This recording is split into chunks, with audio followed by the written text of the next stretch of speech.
protecting Main Street from Wall Street. It's time for Money Unleashed with Eric Johnson and Kyle Allyn. You have to have a plan where you know if the market's going to go up, what happens next. And you also have to have a plan where if it doesn't go the way you think, you know what you're going to do. It's time to put you back in control of your money. I'm not trying to predict the weather, which is kind of what we're talking about, right? It's predicting the stock market. I'm trying to build a better boat. This is Money Unleashed with Eric Johnson and Kyle Allyn. Welcome to the Money Unleashed podcast, powered by the Hoffman Financial Group. I'm Eric Johnson, alongside Kyle Allyn, as always. We're the vice presidents of Hoffman Financial Group.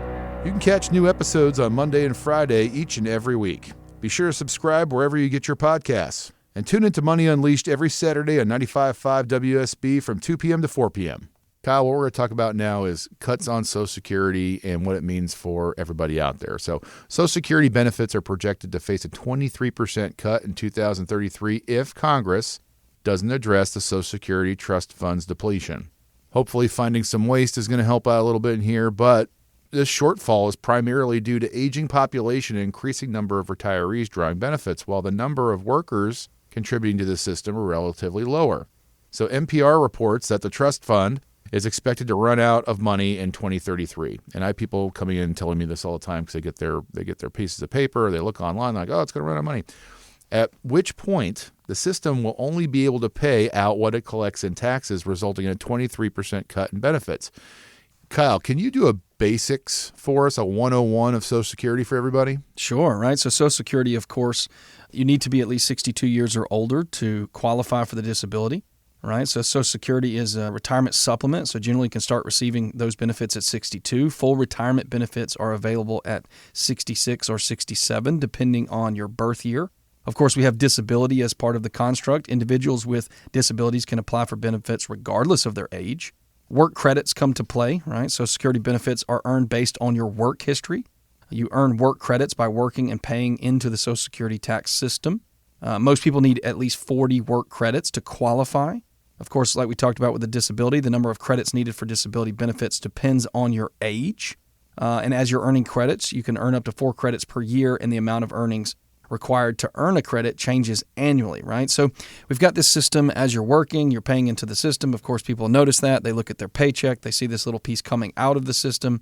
Then they get into retirement, and they've gotten into a position where they get to make a choice, right? They can take it early at 62. They can take it at full, which is 66 or 67. Or they can take it delayed at 70. And then, of course, there's an 8% roll-up. So each year you decide you're not going to take it, the money grows by a little bit. So one of the things we talk about with clients is this trade. And I think that's the biggest discussion here, right? The trade between, do I wait and get 8% roll-up each year? But if I wait and the system is in a place where it loses 23% on what it's paying, well, there's some math there that needs to be done. So one of the things we can do as financial advisors, as a retirement team, is we can help you navigate Social Security. So do you take it early? Do you take it at full? Do you take it at delayed? And there's a lot of ways to think about this. There's over 500 different ways you could take Social Security. A lot of people don't know this, but if you were married and you're no longer with that person and you were married at least 10 years and you didn't remarry, you can actually take money off of your ex-spouse. There's a lot of caveats. There's a lot of tricks. There's a lot of tools. And the unfortunate thing is if you call the government, there's not a lot of help, right? So you can go to socialsecurity.gov. You can get some basics. But this is something that you've got to look at in your plan. And then, of course, as you said, we're living through the reality that the system was not designed forever. So we're going to have a position ultimately where one day Social Security may not be there. So I don't know if that's the baby boomer generation, Generation X, the millennial generation, or Generation Z. I don't know. I only know that we've got to go through these things together, and we've got to make sure we cross the T's and dot the I's. So walk me through how you take a client through an income plan when it comes to the specifics of the choice of Social Security. Obviously, no one's going to like it when I say this, but everyone's a little bit different, right? So the way I look at it is if you've got a nice sized portfolio and you can create your own income, right? I'm not a huge proponent of having people tell me what to do. I have one person in my life that tells me what to do, and it's my wife, right? And I would like that to continue through retirement.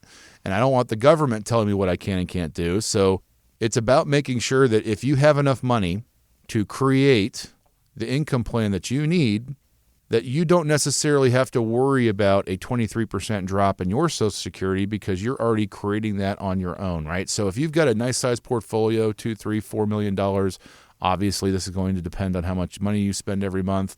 I'm likely to tell you to take it early. And there's a couple different reasons why. A, Once you hit 60, the warranty is off the vehicle. Sorry, that's just how God made us, right? So that's number one. Number two, every year that you wait for your Social Security to go up a little bit, it's going to take you approximately 12 and a half years to make that money back, or a break-even point, if you will. So you'd be well into your 70s before you make the money back you just gave up to get an 8% bump. Third is you do have the ability to wait a little bit longer if you haven't saved enough. But 9 times out of 10, if you have saved enough, I am going to tell you, hey guys, let's go ahead and get this going and take it. And here's why. Nothing burns me up more than spending my money, Kyle, than getting to my money. This is your money. You've been putting it into the system. You deserve to have this. And it should not be the end-all, be-all to your income plan, right? That's why 401ks were created. That's why the onus was put on us and why you don't see pensions any longer. So if you have the ability to save and create more money and create more income for yourself, I would prefer to lean on that. Handle the economy of the four walls of your house. You have the power to create whatever income you need in retirement, and you don't need to necessarily rely on the government. So let's say, for instance, you're getting $2,000 a month at 62. Well, okay, if that bumps down to $1,500, you need to make sure that your income that you're planning for on your side is going to cover that in case that happens, and it's not going to blow up your world. So it's a very tricky question you just asked me, because obviously everyone's got certain situations, different portfolio sizes, different spending habits. But 9 times out of 10, I'm going to tell you take it. And here's the third reason why, which I was alluding to earlier, is that it's really difficult for the government to take something away from you when you're already taking it. So, I don't think that's going to be a problem for perhaps you and myself, definitely not the boomers. But there's a possibility in the future where, the younger generations are going to be getting less and less out of Social Security if something doesn't happen. So it's nice it's there and you want to use it. I'm of the way of thinking that you should definitely activate it earlier, right? That's just my personal opinion. And additionally, nothing's promised. No one's promised tomorrow.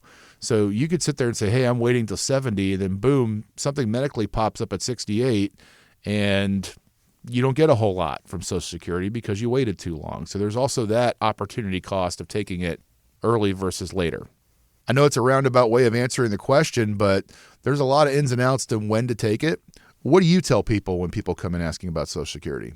Yes, I'm going to take you in two directions. So I generally am actually having people, I'm kind of the inverse sometimes, from a tax perspective. So look, I see where you're coming from and where a lot of the clients are coming from, right? So we're talking about a projected depletion, right? So Social Security trustees project that the Old Age and Survivors Insurance Trust Fund will be unable to pay full benefits starting in 2033. Of course, as we said, Congress needs to take actions to prevent these cuts. And so there's impact on beneficiaries, right? This 23% cut would put people in a position where they don't receive the benefits, right? So we have the ability to take benefits from our spouse when they pass away. We're also sitting in a position for further reductions, right? So if Congress were to combine the old age and disabilities insurance funds, they cut costs could be as high as 19% by 2034. So there's all these cuts and discussions of the future. And so people live in this world where they say, well, might as well just take it now. So I totally hear that. And I also would argue that for some people, they're extremely conservative with their investing. So an 8% roll-up would be more money on a guaranteed basis than they're making, right? So then you kind of go back into the other side, which is maybe I don't take it, maybe I defer it and get the 8% roll-up.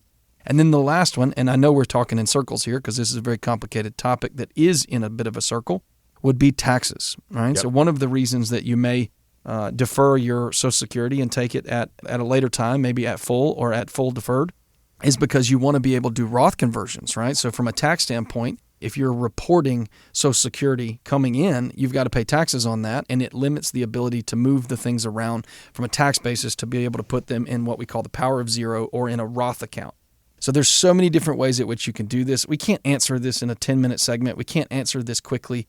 You've got to look at your Social Security not in some abstract, how do I make the most money, but in some very specific way, which is how does it fit in your smart retirement plan. If you're building a smart retirement plan, it needs to have a smart plan for income, but also a smart plan for Social Security. So it fits differently for each person based on families, based on needs, based on wants. And this idea that I can give you a one single answer is not true. So sometimes people come to my office and they say, hey, I heard you say that you want to wait and take it later.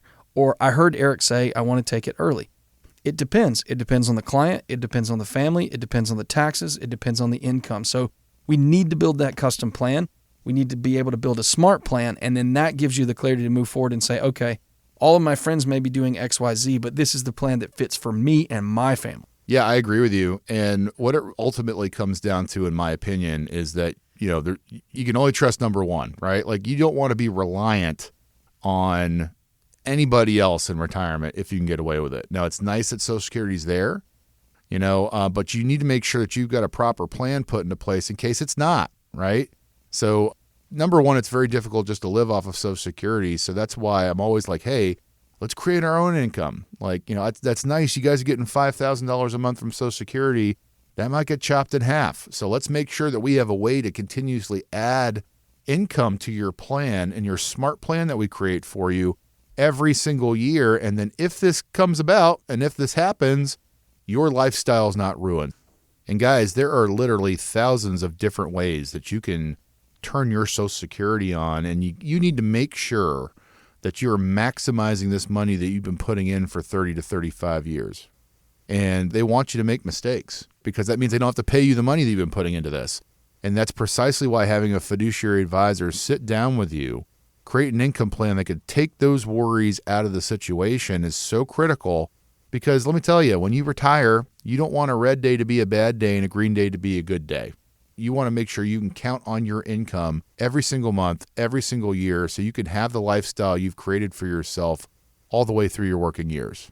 And this is exactly what we do. It's why we built the company. We're not just here to help you pick stocks, although that's something that we do. We're not here to just help you grow your money, although we do that quite well.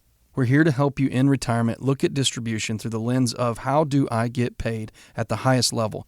How do I pay the least amount of taxes? And that gives you the confidence to move forward and say, okay, I've grown this wealth. I've built this money. I've worked my whole life. I don't have to worry at 60 about this paycheck. I don't have to worry at 60 about Social Security. And you can ignore the government, you can ignore the drama, and you can move forward with the confidence and clarity to do the things that you want to do in retirement and not be so stressed out about the drama. Let's put together one of these plans for you today so you don't have to worry any longer. 404-640-5511. That's 404-640-5511. Or you can find us online at unleashyourmoney.com.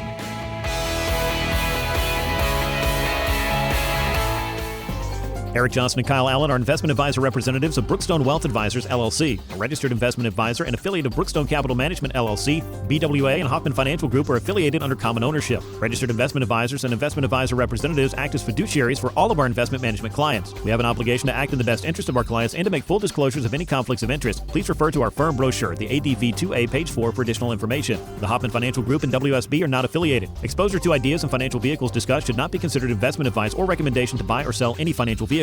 This information should not be considered tax or legal advice. Individuals should consult with a professional specializing in the field of tax, legal, accounting, or investments regarding the applicability of this information for their situation. Any client experiences discussed during the show are unique to that client. They are not meant to imply or suggest you will experience the same results. Past performance is not a guarantee of future results. Investments will fluctuate and when redeemed may be worth more or less than when originally invested. Any comments regarding safe and secure products and guaranteed income streams refer only to fixed insurance products. They do not refer in any way to securities or investment advisory products. Fixed insurance and annuity product guarantees are subject to the claims paying ability of the issuing company and are not offered by Brookstone. Index or fixed annuities are not designed for short-term investments and may be subject to caps, restrictions, fees, and surrender charges as described in the annuity contract. Please refer to our firm brochure, the ADV2A Item 4, for additional information. Hoffman Financial Group is not affiliated with or endorsed by the Social Security Administration or any other government agency. Insurance licensed in Georgia, number 163546.